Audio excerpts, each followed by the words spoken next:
Okay, I just realized that I stopped the video.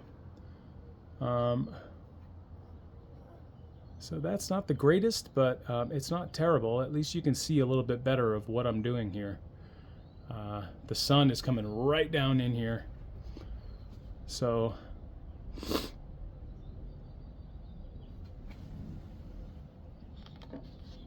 try to get you a little closer maybe.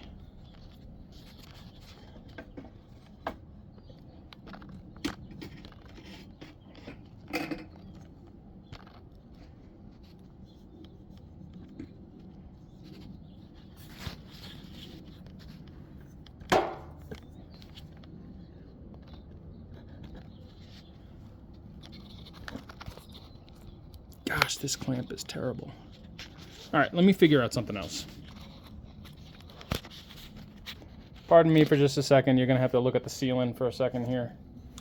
Let me get a better clamp.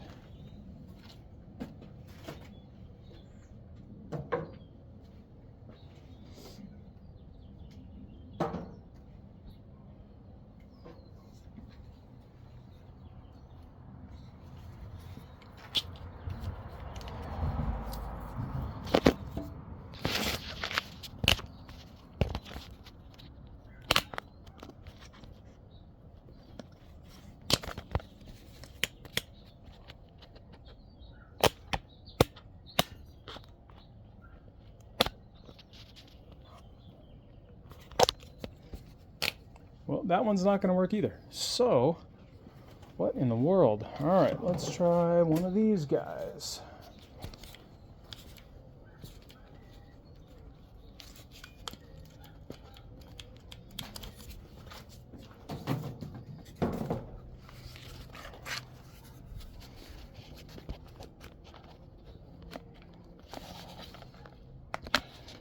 Okay, that is not going anywhere. That's clamped in there very securely. So now let's try this again. See what we can come up with here.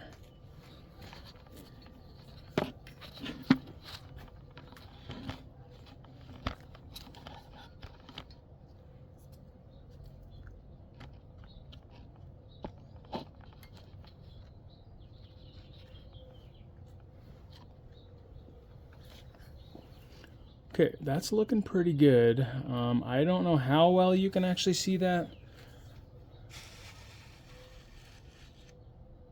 But it's not terrible, so it's the best I can do, folks. I'll try to get better equipment and stuff, whatnot in the future, but this is what I got for now. So, back to beveling, or bevel grinding.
All right, so that is looking pretty well consistent on both sides. So we will take it to heat treat now. And then temper.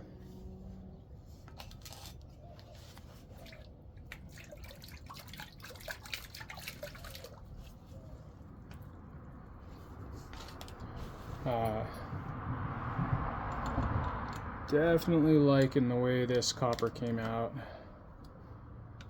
It's got a little bit more sway than I was kind of expecting, which is nice. You really want to get some nice movement in that line when doing this process, because I mean it just looks a lot prettier when you when the line looks a little bit more like a heart monitor, you know.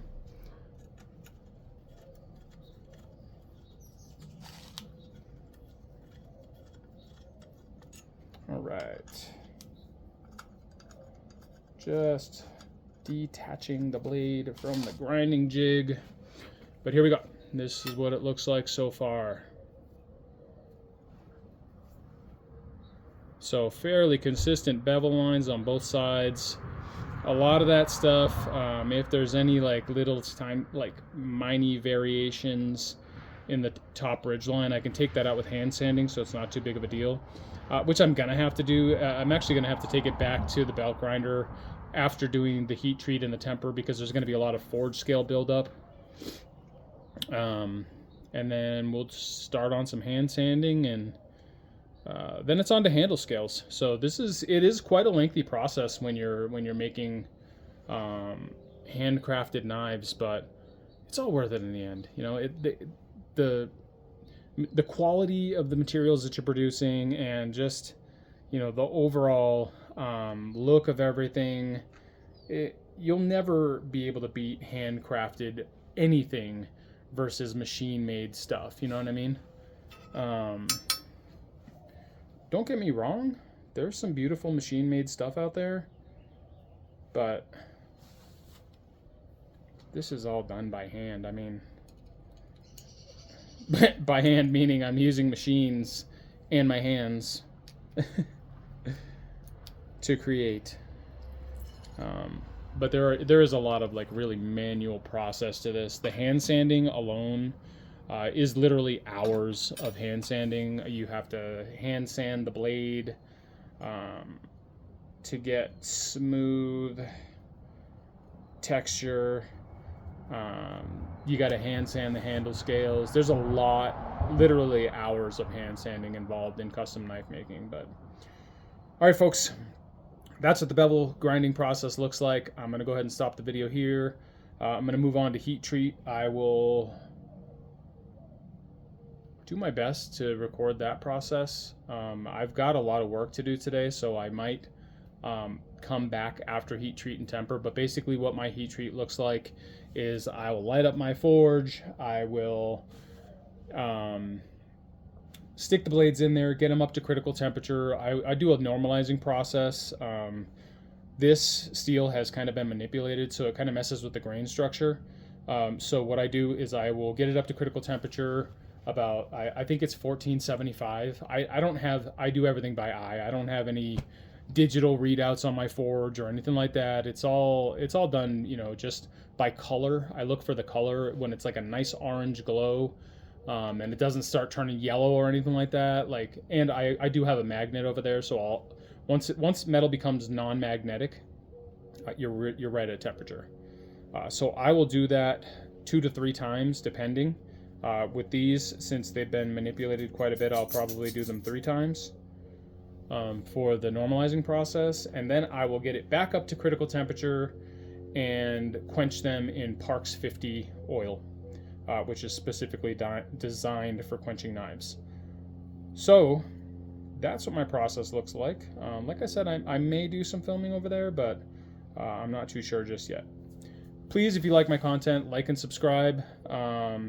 As I said on a previous video, if I get up to 50 subscribers, I can start doing some live stuff.